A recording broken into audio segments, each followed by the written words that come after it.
اعوذ باللہ من الشیطان الرجیم بسم اللہ الرحمن الرحیم یا ابراہیم وارد عن ھذا، اے ابراہیم اس خیال کو جانے دیجئے، آرد چھوڑ دیجئے، اعراض برتیے، درگزر کیجئے، عن ھذا اس بحث سے، اب اس بحث میں مت پڑیے۔ جب حضرت ابراہیم علیہ السلام کو معلوم ہو گیا کہ فرشتوں کی آمد کا اصل مقصد کیا ہے، تو حضرت ابراہیم چونکہ حلیم اور بردبار نبی تھے، اس لیے اللہ تعالیٰ سے بحث کرنے لگے، مجادلہ کرنے لگے کہ اللہ تعالیٰ اس عذاب کو جو قوم لوط پر نازل ہونے والا تھا اس کو ٹال دے۔ تو اللہ تعالیٰ فرما رہا ہے کہ ابراہیم اب اس خیال کو دل سے نکال دیجیے، انہو قد جاء امر ربک، آپ کے پروردگار کا حکم آ چکا ہے، آپ کے رب کا حکم آ چکا ہے، یعنی اب اس عذاب کو ٹالا نہیں جا سکتا۔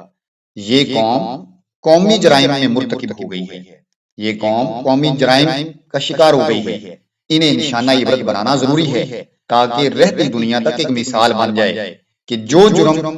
حضرت لوط علیہ السلام کی قوم نے کیا ہے وہ جرم ناقابل معافی ہے۔ تو انہو قد جاء امر ربک، آپ کے پروردگار کا حکم آ چکا ہے، وَإِنَّهُمْ آتِيهِمْ عَذَابٌ غَيْرُ مَرْدُودٍ، اور ان پر نہ پھیرا جانے والا، نہ ٹالا جانے والا، غیر مردود، نہ لوٹایا جانے والا، نہ ٹالا جانے والا عذاب آ کر رہے گا۔ تو ہمارے فرشتوں نے کہا اے ابراہیم اس بحث سے اعراض برتیے، آپ کے رب کا حکم آ گیا ہے اور اب ان پر وہ عذاب آ کر رہے گا جسے ٹالا نہیں جا سکتا۔ وَلَمَّا جَاءَتْ رُسُلُنَا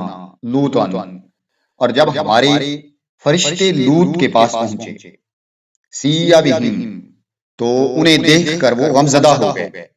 سیّا بہم، انہیں دیکھ کر وہ غمزدہ ہو گئے، وَضَاقَ بِهِمْ ذَرْعًا، اور ان کے دل میں یعنی لوط علیہ السلام کے دل میں تنگی محسوس ہونے لگی اور وہ دل تنگ ہو گئے۔ وَقَالَ هَذَا يَوْمٌ عَصِيبٌ، اور دل ہی دل میں کہنے لگے کہ آج بڑی مصیبت آنے والی ہے، آج بڑا سخت دن آنے والا ہے۔ اور جب ہمارے فرشتے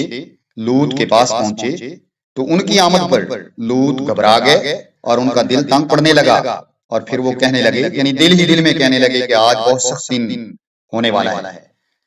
اب یہاں پہ تھوڑا سا آپ کو بتاتا چلوں کہ چونکہ حضرت لوط علیہ السلام کی ساری مسائی، تمام جدوجہد ان کی تبلیغ اور ان کی دعوت، لیکن آپ کی قوم پھر بھی ان جرائم کو ترک کرنے کے لیے آمادہ نہیں تھی۔ گزرتے دن کے ساتھ ساتھ ان کے جرائم میں اضافہ ہی ہوتا چلا جا رہا تھا، اور ان کا سب سے بڑا جرم اللہ کی نافرمانی اور اس کی قائم کردہ حدود کو توڑنا تھا۔ وہ قوم ایسی بد کردار اور بے حیا ہو چکی تھی کہ عورتوں کے ساتھ شادی کر کے ایک پاکیزہ زندگی بسر کرنے کی بجائے وہ لڑکوں کے ساتھ تعلقات قائم کرنا چاہتی تھی۔ تو یہ ان کا ایک قومی جرم تھا۔ تو جب اور پھر سیاق و سباق سے اور قرآن مجید سے یہ ثابت ہوتا ہے کہ یہ فرشتے جب حضرت لوط علیہ السلام کے پاس پہنچے تھے تو بہت ہی خوبصورت نوجوان بن کر گئے تھے۔ تو اس لیے